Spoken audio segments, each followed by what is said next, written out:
Hey, what's up, gang? This is Guru.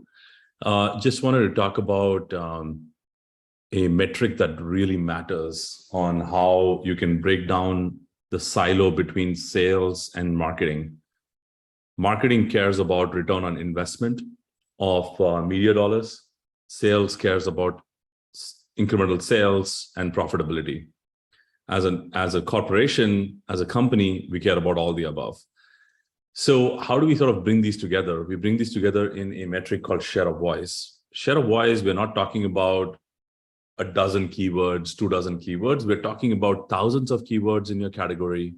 We're talking about weighting them by search volumes and also taking into account seasonalities and things like that to compute a composite metric for your category that gives you a metric which is share of voice.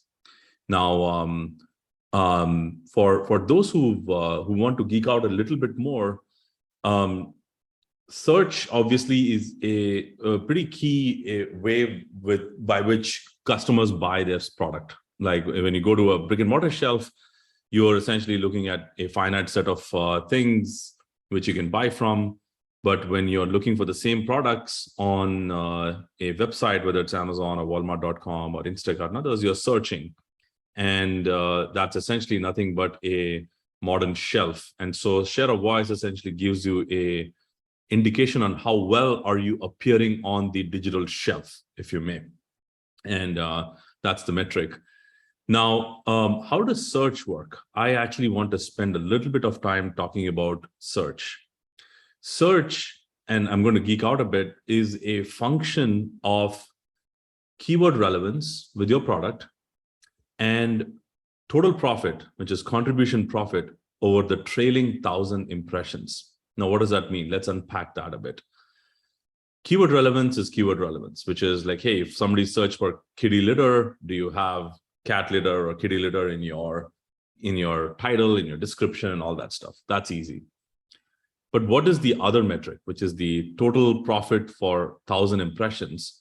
Well, if you break that down, it actually essentially talks about how much profit did the retailer make in the last 1,000 impressions of the product detail page, which is if I showed this particular advertisement, and if the number of people who clicked through the advertisement landed on a detail page, and at that detail page, did that item convert? Did that view convert? Or did that view just create a bounce back or lead to some other sales? And by the way, if it converted, did it convert profitably? In other words, it is a composite metric of profitability and conversion on both sides. So you could have a product which is highly profitable but not converting, then you're not going to win share of voice or search. On the other hand, if you have a product which is highly converting but not profitable, again, not good enough for the search algorithms to be essentially showing you. So profitability, conversion, and relevance, they all come together in defining the search rank for your product. And typically the formula that you want to keep in mind is contribution profit over the last 1,000 impressions of the PDP and keyword relevance. This is what is driving search pages.